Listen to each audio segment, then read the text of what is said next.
E aí, meu povo da roça, bem-vindos de volta ao nosso canal Renda na Roça.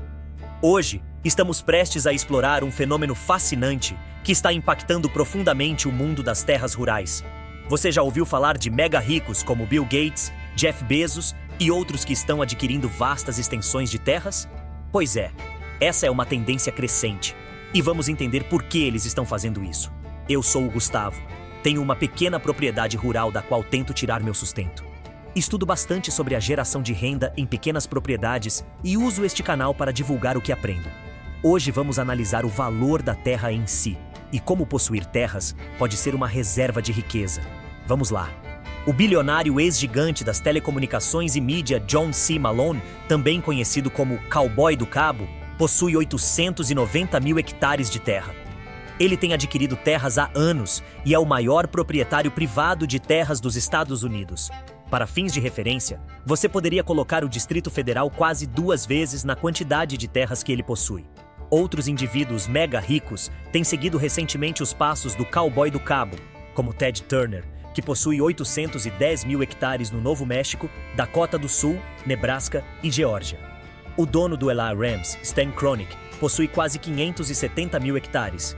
Peter Buck, sócio fundador do Subway, possui 480 mil hectares. Bill Gates agora possui terras suficientes para caber toda a cidade de Nova York. E suas compras de terras têm sido quase exclusivamente em terras férteis. Jeff Bezos possui o dobro da quantidade de terras de Bill Gates, com 160 mil hectares. A lista continua com os 25 maiores proprietários de terras. E a propósito, Bill Gates nem sequer está nessa lista, somando incríveis 9 milhões e 500 mil hectares, que é aproximadamente a mesma área do estado de Santa Catarina. E isso é apenas com os 25 principais proprietários. Então, por que os ultra-ricos continuam a adquirir terras agrícolas? E, o que é mais importante, como isso pode impactar em breve você? Vamos fazer uma análise aprofundada desse fenômeno e tentaremos responder a essas perguntas. Então vamos lá. Por favor, considere se inscrever em nosso canal clicando no link na descrição. Se você se interessa pelo assunto deste vídeo, deixe um like para ajudar a aumentar o alcance desse tipo de informação. A prosperidade da sociedade foi construída principalmente sobre uma base dupla de terras baratas e mão de obra. Sempre houve proprietários de grandes extensões de terra nas Américas, desde que os reis europeus concederam terras para pessoas influentes nas colônias. Ao longo da história, a propriedade de terras em todo o mundo era igual ao poder. Enquanto sua colheita de trigo ou milho podia sucumbir a uma geada precoce, a terra permanecia estável ano após ano. Ela sempre foi e sempre será uma mercadoria. Há apenas uma quantidade limitada dela que é habitável ou utilizável. A terra tem um valor intrínseco e a cada ano que passa, as pessoas precisam de mais e mais para atender às demandas da população. A maioria das terras adquiridas, mantidas e transmitidas de geração em geração serve a algum outro propósito também. Grande parte dela é usada para madeira, criação de gado, mineração ou agricultura. Kiko Quagliato é um pecuarista brasileiro que é considerado o rei do gado, por possuir um dos maiores rebanhos do país. Ele é proprietário da marca Kiko's Ranch, que se dedica à produção de bovinos de corte, principalmente da raça Nelore. Possui cerca de 7 fazendas próprias no norte do estado de Goiás, com uma área total de 9.020 hectares. Além disso, ele arrenda cerca de 18 mil hectares em outras propriedades, aumentando sua capacidade de recria e engorda. O seu rebanho é estimado em 200 mil cabeças, distribuídas em 11 fazendas nos estados de São Paulo, Mato Grosso e Pará. Mas esses negócios significam mais que apenas gado e terra. A posse de terras, florestas, fazendas e terras agrícolas tem uma coisa em comum: a água. Apesar dos recursos que podem ser trazidos para a terra, o verdadeiro valor está em manter a terra em si. Simplesmente por mantê-la, à medida que outros buscam adquiri-la, o valor dela aumenta. Em um mundo onde a economia pode recuar, moedas podem entrar em colapso, ordens podem surgir, disputas políticas podem ferver e pragas podem sobrecarregar uma população, a terra ainda mantém seu valor. O proprietário da terra está mantendo sua posição. A terra não está correlacionada com o mercado de ações ou qualquer outra classe de ativos importante. O mercado de ações pode cair 1000 pontos, mas a Terra só aumentará constantemente de valor. Isso tem acontecido invariavelmente ao longo da história humana.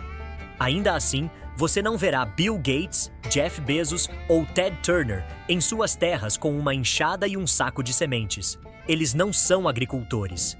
30% dessas grandes áreas agrícolas são alugadas para agricultores reais, o que comprime suas margens de lucro.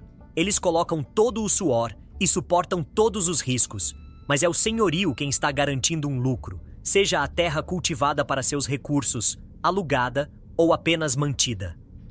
É um retorno garantido sobre o investimento. Com o preço médio de um hectare de terra agrícola girando em torno de $7.800 nos Estados Unidos, é fácil para os ultra-ricos ganhar dinheiro comprando terras férteis. O preço há uma década estava em torno de $4.900 por hectare.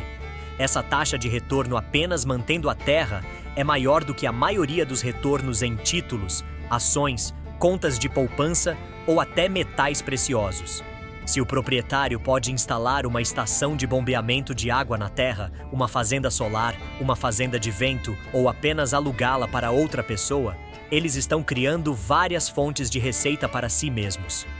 Geralmente, é nesse ponto que algumas pessoas estão inclinadas a criticar investidores estrangeiros como o problema. Mas essas pessoas não estão vendo o quadro geral.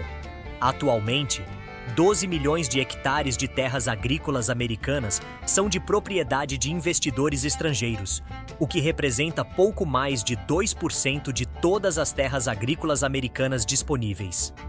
Não é significativo, mas também não é insignificante. Esses 12 milhões de hectares equivalem aproximadamente ao tamanho do estado do Ceará. A principal razão pela qual os ultra-ricos e os investidores estão comprando cada vez mais terras é porque ela mantém valor e aumenta de valor apenas por possuí-la. Nenhuma outra classe de ativos deles tem um retorno garantido assim. Se você está sentado com milhões, bilhões ou trilhões de dólares e está procurando obter vários benefícios fiscais e vantagens da propriedade de terras, você não precisa mais esconder seu dinheiro em uma conta oculta em algum lugar no exterior. Há uma nova corrida por terras, acontecendo enquanto você assiste a esse vídeo. Muitos dos ricos estão comprando terras agrícolas também, porque a população continua a crescer. Há mais bocas para alimentar e há uma quantidade limitada de terras. A cada ano, mais e mais terras agrícolas são reutilizadas para habitação ou outros fins. Além disso, as fazendas corporativas tomam decisões com base no rendimento e na capacidade de vender seu produto. Vender seu produto para consumidores em seu próprio país não é uma prioridade alta, e exportações e tarifas podem ser complicadas. É mais fácil para uma corporação aceitar uma perda na produção do que lutar para levar sua colheita ao mercado. O crescimento populacional global está previsto para atingir 10 bilhões nos próximos 80 anos. O Banco Mundial previu que a produção agrícola precisará aumentar em quase 70% nos próximos 30 anos para acompanhar a demanda. As terras agrícolas continuarão a diminuir, enquanto a demanda por alimentos aumentará. Isso representa uma valorização garantida das terras agrícolas. E é por isso que tantos investidores, desde gestores de fundos até os ultra-ricos, estão adquirindo o máximo de solo fértil que seu dinheiro pode comprar. O que isso significa para você? Seus problemas físicos, do ponto de vista financeiro, muitos ultra-ricos e gestores de fundos comprando terras significam que eles têm pouca confiança nas outras classes globais de ativos para obter qualquer retorno significativo nos próximos anos. Os títulos do Tesouro Americano, considerados um dos investimentos mais seguros, rendem cerca de 2,24%. Então nem mesmo acompanham a inflação americana a longo prazo. Se formos comparar com a inflação brasileira, então, muitos investidores concordam amplamente que o mercado de ações está supervalorizado e estamos em uma bolha imobiliária agora. A inflação está aumentando em todos os lugares e há sinais de economias instáveis e preocupações em todos os horizontes. Dadas todas essas incertezas, os investidores se voltam para a coisa mais estável em que podem investir: que é a terra. Essa grande movimentação gera pressão de oferta e demanda em todas as terras, elevando os preços das terras e obtendo um retorno instantâneo para eles. Para nós, no entanto, isso representa um afastamento dos mecanismos de assegurar nosso patrimônio. O abandono dos títulos do tesouro ou investimentos em ouro ou prata terá resultados desconhecidos, porque nunca houve uma mudança tão grande para esses freios econômicos. As consequências fiscais resultantes de tanta energia e dinheiro investidos em terras não desenvolvidas ou em setores agrícolas são desconhecidas, porque nunca estivemos nessa situação antes. Além disso, do nosso ponto de vista, se você estiver pensando em comprar um hectare para a agricultura ou para fugir da vida nas cidades grandes, isso vai custar ainda mais agora e nos próximos meses e anos. Cada hectare que é estocado no topo aumenta os preços desse recurso limitado. Se você mora em uma área predominantemente agrícola, ou seja, se sua cidade é principalmente sustentada pela agricultura ou pelo processamento de produtos agrícolas, as decisões estão sendo tomadas por pessoas que não têm interesse na comunidade ou na saúde financeira de sua cidade. Então, quais são os efeitos de um Bezos ou de um Gates simplesmente decidindo que é mais lucrativo não cultivar algodão, soja, milho ou qualquer outra coisa nas terras ao redor de sua cidade, porque é mais lucrativo deixá-las sem cultivo? Como essa decisão afetaria os empregos locais, lojas e negócios? Seus problemas alimentares? Mesmo no melhor dos cenários, a agricultura corporativa reduz a diversidade genética, diminui o valor nutricional dos alimentos e causa danos à terra.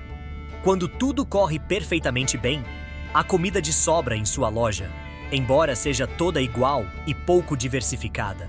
Quando uma peça do sistema falha, uma tempestade, um fechamento de fronteira, uma pandemia, uma falha na colheita, a gripe aviária, um ataque cibernético ou algo semelhante, a base pode cair na cadeia de suprimentos de alimentos. Estamos melhor assegurados para obter um suprimento de alimentos estável e diversificado quando as fazendas locais produzem o que nossas comunidades precisam. Eles cultivam ou criam alimentos com base nessas necessidades. Quando você olha para um país como a China, ele é chamado de estado dependente de importação agrícola, o que significa que não pode cultivar todos os alimentos de que precisa para sustentar sua população. É fácil imaginar que, embora a soja seja amplamente cultivada no Mato Grosso e muitas pessoas possam precisar dela para alimentação, ração ou fabricantes brasileiros possam precisar dela, a China pode pagar um preço melhor. Isso poderia levar a um cenário em que uma fazenda corporativa vende toda a sua soja para a China, que por sua vez as vende a um preço mais alto para os consumidores ao redor do mundo. O fazendeiro não recebe nenhum desses lucros por seu trabalho árduo. O consumidor incorre em todas as despesas adicionais em todos os produtos que utiliza e que utilizam soja, desde as solas dos sapatos até o óleo, o selante de asfalto e a ração para animais. Qualquer fator complicador pode causar estragos nas fazendas. Quando há consolidação no topo, às vezes o fator complicador pode ser simplesmente a exploração de mercado para aumentar os preços. Por exemplo, quando a Itália recentemente teve uma combinação de chuvas precoces que derrubaram botões de árvores, e a ameaça de uma mosca das oliveiras que forçou uma colheita precoce, isso diminuiu os rendimentos. Corporações e investidores que têm muito controle sobre a cadeia de suprimentos de alimentos tomam decisões sobre a produção de alimentos com base nos lucros, não na sua mesa. Essas decisões podem causar escassez e interrupções no fornecimento e podem dizimar comunidades inteiras. A falta de água, como mencionado anteriormente, as fazendas, florestas e terras de ranchos têm todos recursos hídricos. Embora as possíveis interrupções no fornecimento de alimentos sejam difíceis de prever com precisão, as interrupções na água são mais fáceis de identificar. À medida que a seca continua e os padrões climáticos regulares continuam, a insegurança hídrica se tornará mais frequente. Se houver uma maneira de monetizar e apostar em qualquer coisa, os ricos de Wall Street vão descobrir. A água é nossa última monetização de nossos recursos naturais e pode ser o estágio inicial de uma tomada mais significativa. Mesmo que você detenha os direitos minerais da água abaixo de sua propriedade e esteja conectado a um poço em uma profundidade decente, À medida que os níveis do aquífero são reduzidos pela agricultura, indústria ou operações de bombeamento na mesma área, você precisaria perfurar mais fundo e mais fundo para manter o acesso à água a um custo médio de perfuração de cerca de R$ 500 por metro perfurado. Os pequenos proprietários de terras são rapidamente desestimulados de seus próprios poços pelos vizinhos mais ricos. Como somos pessoas que querem viver de uma pequena propriedade rural, temos a água como nosso ativo mais valioso. A monetização de qualquer recurso pode causar problemas a longo prazo para as pessoas. E se um desses bilionários manipular o mercado retendo ou restringindo o livre fluxo de água? E se um desses bancos ou empresas de investimento optar por aumentar o preço da água ou vender os direitos dela para alguém que não seja sua municipalidade? O que acontece quando um investidor estrangeiro detém os recursos hídricos de sua região? Em resumo, há muitos problemas complexos associados a uma única pessoa controlar tanto a terra quanto a água nela. Os ultra-ricos não são conhecidos por serem bons administradores da terra, como a história tem mostrado. Eles colocarão os lucros à frente das pessoas na primeira oportunidade, e isso pode colocar em risco desde a economia até o fornecimento de alimentos e a oferta de água. O que você acha? Como você está se preparando para essa recente compra de terras? Você está planejando comprar terras, mas vê o preço se movendo rapidamente fora de seu alcance? Deixe-nos saber nos comentários abaixo. Por favor, clique no botão curtir e compartilhe com seus amigos, familiares e comunidade se você gostou deste vídeo. Se você tiver comentários ou qualquer coisa que gostaria de compartilhar, sinta-se à vontade para postar um comentário na seção de comentários abaixo. Além disso, considere se inscrever neste canal para receber as atualizações de novos vídeos quando eu os lançar. Obrigado por assistir.